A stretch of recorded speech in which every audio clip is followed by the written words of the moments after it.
Hello, all you beautiful people out there, and welcome to ICC Youth Service. From today, we're going to learn about growth curriculum. It has a lot of things to learn about. For this month, we will learn about the royals in the Bible. So we will learn from all the kings in the past time from the Bible, so we can be a greater leader today and even tomorrow. So be prepared, because winter is coming. All right, guys. Enjoy the service, and we'll praise the Lord together. So let's shout His name.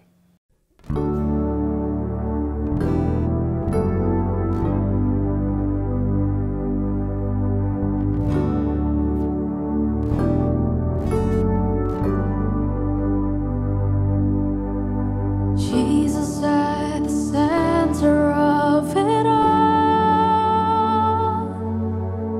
Jesus at the center of it all. From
Halo ICC Youth, wah seneng banget. Mulai minggu ini dan seterusnya kita akan memakai Grow Curriculum. Nah, Grow Curriculum ini bagus banget guys. Dia itu sangat relevan dengan kehidupan kita sekarang. Untuk 4 minggu ke depan, kita akan belajar dengan tema yang berjudul Royals. Wow, keren banget kan? Nah, di dalam tema Royals ini, kita akan belajar dari raja-raja yang ada di dalam Alkitab. Kita akan belajar kepemimpinan mereka. Untuk apa? Supaya kita bisa terapkan di dalam kehidupan kita. Supaya kita semua bisa menjadi pemimpin-pemimpin yang hebat. Dan kehidupan kita akan dipakai Tuhan luar biasa. Amin guys. Yo, ready for this?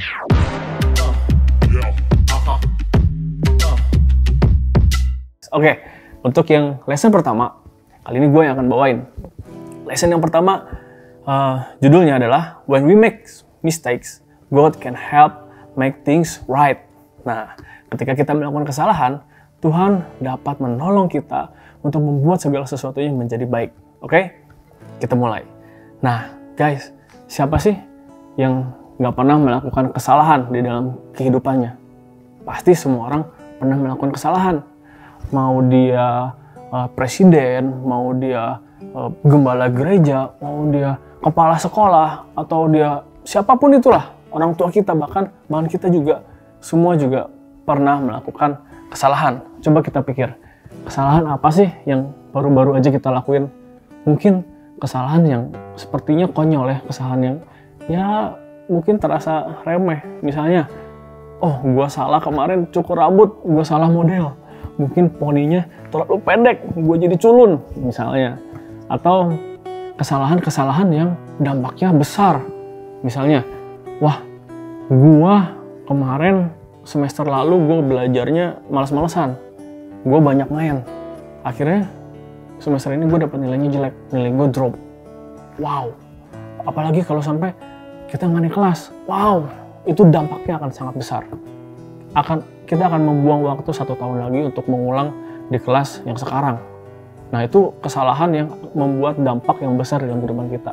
Jadi ada kesalahan yang dampaknya besar maupun dampaknya kecil dalam kehidupan kita, tapi semuanya itu adalah kesalahan yang kita lakukan. Jadi semua orang pernah melakukan kesalahan, dan kita semua juga pernah melakukan kesalahan di hadapan Tuhan guys. Nah, hari ini kita mau belajar dari seorang raja namanya Daud. Kita mau buka Alkitab kita dari 2 Samuel 11 ayat 1 sampai 27, dan nanti kita lanjutin di 2 Samuel 12-nya. Oke? Kita mau belajar dari cerita ini. Jadi guys, gue ceritain aja ya. Kalian bisa baca kitab, kalian bisa buka Alkitabnya, dan kalian baca nanti. Jadi, gue ceritain dulu. Di Israel, dari 3000 tahun yang lalu, Tuhan itu memanggil Abraham untuk keluar dari negerinya. Dan dari Abraham itu, Tuhan menjadikan satu bangsa yang besar, namanya Israel. Nah, tapi dari 3000 tahun yang lalu itu, Israel itu berbeda dari bangsa-bangsa yang lain. Kenapa? Karena Israel itu dipimpin langsung oleh Tuhan. Kemudian berjalannya waktu, mereka dibuang di Mesir. Akhirnya Tuhan mengutus seseorang untuk berbicara kepada bangsa itu. Tuhan mengutus ada Musa, ada Harun, ada Caleb, ada Joshua. Nah, terus berjalannya waktu, Tuhan memilih hakim-hakim untuk memimpin mereka, untuk bertanggung jawab terhadap bangsa ini. Yaitu ada Deborah, ada juga Gideon, Samson, Eli, ada Samuel. Nah, Tuhan sudah mengirimkan banyak orang-orang hebat, pahlawan-pahlawan yang gagah perkasa untuk memimpin bangsa Israel. Tapi, bangsa Israel nggak pernah puas. Nggak peduli seberapa hebat orang yang Tuhan pilih. Mereka rasanya nggak pernah puas gitu sama pilihan Tuhan itu. Sampai akhirnya, mereka minta sama Tuhan, Tuhan, kita pengen dipimpin sama seorang raja. Sama seperti bangsa-bangsa lain dipimpin sama raja. Wow, jadi mereka minta untuk ada raja di Israel untuk memimpin mereka. Mereka nggak mau lagi dipimpin sama Tuhan langsung. Mereka maunya dipimpin sama seorang raja. Oke, terus Tuhan, ya udah, itu mau lu Tuhan kasih. Akhirnya Tuhan memilih Saul. Dan kita tahu, Saul melawan perintah Tuhan. Dia tidak taat sama Tuhan. Dan akhirnya dia kehilangan mahkotanya. Kemudian Tuhan memilih yang kedua adalah Daud. Tapi berbeda. Ini ketika Tuhan memilih Daud, itu pilihan yang cukup unik yang Tuhan lakukan. Kenapa? Karena Tuhan memilih Daud itu sejak Daud masih kecil. Ketika dia masih seorang gembala. Ketika dia bukan siapa-siapa. Tapi Tuhan sudah memilih dia. Tuhan sudah mengurapi dia melalui Samuel untuk menjadi raja di Israel. Nah, guys, di cerita ini, di 2 Samuel 11 ini, ayat 1-27, itu adalah cerita kejatuhan seorang Daud. Dia melakukan kesalahan yang sangat besar di hadapan Tuhan. Jadi Daud itu menerima kuasa yang sama seperti Saul. Dia adalah seorang raja, dia dikasih mahkota, dia mempunyai kuasa yang paling tinggi di Israel. Semua orang harus tunduk sama dia. Dan dia menyalahgunakan kekuasaannya itu. Apa yang dia lakukan, guys? Di pasal yang ke-11 itu, Daud, dia mengambil seseorang yang bernama Batsheba untuk menjadi istrinya. Batsheba itu adalah istri dari prajuritnya yang bernama Uria. Dan dengan kekuasaan yang dia punya, Daud mengirim Uria untuk pergi ke medan perang di barisan paling depan dan akhirnya mati. Dengan siasatnya, dia akhirnya bisa mengambil Batsheba menjadi istrinya. Kalian tahu ceritanya dengan detail kan di dalam Alkitab, ada, kalian bisa baca sendiri. Tapi gue ceritain briefly aja sekarang. Jadi dia itu menggunakan kekuasaannya untuk melakukan hal yang tidak benar di hadapan Tuhan. Dia selingkuh. Dia bahkan mengambil Batsheba itu menjadi istrinya. Batsheba nggak punya kuasa apa-apa. Akhirnya ya dia mau-mau aja karena Daud adalah seorang raja. Kemudian di pasal yang ke-12. Nah, ini sangat menarik, guys. Kita bisa belajar dari pasal yang ini. Kita bisa belajar bagaimana ketika kita melakukan kesalahan. Kemudian di pasal yang ke-12 ada Nathan. Tuhan mengirim seorang nabi bernama Nathan untuk datang kepada Daud untuk menyatakan kesalahannya Daud. Tapi Nathan nggak langsung datang terus langsung konfront kayak gitu. Tapi Nathan itu pintar, dia pakai cerita. Jadi dia ceritain ada 2 orang katanya. Ada 2 orang. Jadi dia cerita sama Daud. Ada 2 orang, satu orang kaya, satu orang miskin. Orang kaya ini punya banyak harta, punya banyak ternak, punya banyak domba. Dan kemudian ada orang miskin. Orang miskinnya hanya punya 1 ekor domba yang dia asuh dari kecil. Dia asuh seperti anaknya sendiri. Dia kasih susu, dia rawat seperti anaknya sendiri. Kemudian si orang kaya itu mendapatkan tamu. Ada tamu datang ke rumah orang kaya itu. Nah, sebagai tuan rumah, dia harus serve, dia harus melayani, dia harus memasak, memberikan makanan untuk tamunya. Dan apa yang dia lakukan? Orang kaya itu malah ngambil domba milik si orang miskin. Domba yang satu-satunya. Nah, terus Nathan, itu cerita Nathan kan kepada Daud. Terus Nathan nanya sama Daud, gimana menurut kamu? Apa yang terjadi adik-adik? Apa yang terjadi teman-teman? Daud marah. Daud bilang, "Oi, nggak bisa gitu, itu orang harus dihukum." Nah, terus Nathan bilang, "Itu adalah kamu, Daud." Jadi Daud dia memakai kekuasaannya mengambil istri Uria menjadi istrinya dia dengan segala siasatnya. Guys, apa yang terjadi setelah Nathan menyatakan kesalahannya? Daud di depan matanya sendiri. Apa yang terjadi? Kira-kira kalau kita jadi Daud, apa yang akan kita lakukan? Kita adalah raja dan ada seseorang yang menyatakan kesalahan kita di depan mata kita. Apa yang akan kita lakukan? Bisa aja Daud marah dan menyuruh pengawalnya untuk memenjarakan Nathan, bahkan membunuh dia. Tapi enggak, guys. Saat itu Daud dia langsung menyesali kesalahannya, dan dia mengakui kesalahannya, dan dia minta ampun sama Tuhan. Kalian tahu nggak? Daud itu menulis di Mazmur 51 ayat 1-12. Itu perkataan Daud yang dia tulis sendiri setelah kejadian itu. Yuk, gue mau bacain buat kalian semua. Oke, Mazmur 51, pengakuan dosa untuk pemimpin biduan. Mazmur dari Daud ketika Nabi Nathan datang kepadanya setelah ia menghampiri Batsheba.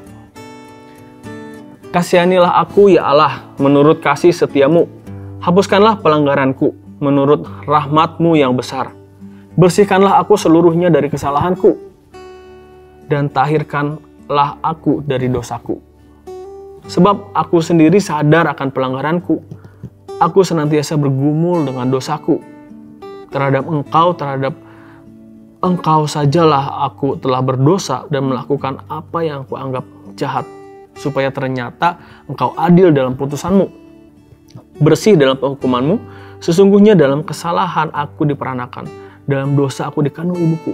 Sesungguhnya engkau berkenan akan kebenaran dalam batin, dan dengan diam-diam engkau memberitahukan hikmat kepadaku. Bersihkanlah aku daripada dosaku dengan hisop, maka aku menjadi tahir. Basuhlah aku, maka aku menjadi lebih putih dari salju. Biarlah aku mendengar kegirangan dan sukacita. Biarlah tulang yang kau remukan bersorak-sorak kembali. Sembunyikanlah wajahmu terhadap dosaku. Hapuskanlah segala kesalahanku. Jadikanlah hatiku tahir, ya Allah, dan perbaharuilah batinku dengan roh yang teguh. Jadi guys, ketika Daud sadar akan kesalahannya, dia sadar akan dosanya, apa yang dia lakukan? Dia datang sama Tuhan. Dia mengakui seluruh dosanya. Dia mengakui kesalahannya di hadapan Tuhan. Tapi nggak sampai di situ aja. Dia minta sama Tuhan, Tuhan, bersihkanlah aku daripada dosaku. Jadi Daud minta Tuhan untuk membersihkan dia dari dosanya. Daud sungguh-sungguh bertobat. Dia minta Tuhan, Tuhan tolong supaya Daud bisa kembali menjadi bersih. Supaya Daud bisa kembali menjadi orang yang baru, yang berbuat benar di hadapan Tuhan. Dia menyadari kesalahannya dan dia nggak mau lakukan itu lagi. Dia minta Tuhan tolong dia untuk bisa menjadi seseorang yang benar di hadapan Tuhan. Itu yang Daud lakukan. Nah, di ayat 2 Korintus 5 ayat 17 dikatakan, jadi siapa yang ada di dalam Kristus, ia adalah ciptaan yang baru. Yang lama sudah berlalu, sesungguhnya yang baru sudah datang. Jadi guys, kita semua adalah orang-orang yang sudah di dalam Kristus. Dan kita adalah ciptaan yang baru. Yang lama, kehidupan lama kita itu sudah berlalu. Kita sudah tinggalkan kehidupan lama kita. Sama seperti Daud, ketika Daud meninggalkan kesalahannya. Ketika dia bertobat di hadapan Tuhan, dan dia minta Tuhan untuk menjadikan dia sebagai orang yang baru, yang bersih. Meninggalkan kesalahannya, bertobat dari segala dosanya. Guys, sama seperti Daud, kita melakukan kesalahan. Ya, tapi Tuhan nggak mau kita untuk tutup itu. Sama seperti Daud. Daud tidak menutupi kesalahannya. Ketika Nathan datang kepada dia nggak tutupin kesalahannya. Dia mengaku kebersalahannya, dia mengaku di hadapan Tuhan, dia mohon ampun sama Tuhan. Nah itu juga yang Tuhan mau untuk kita lakukan.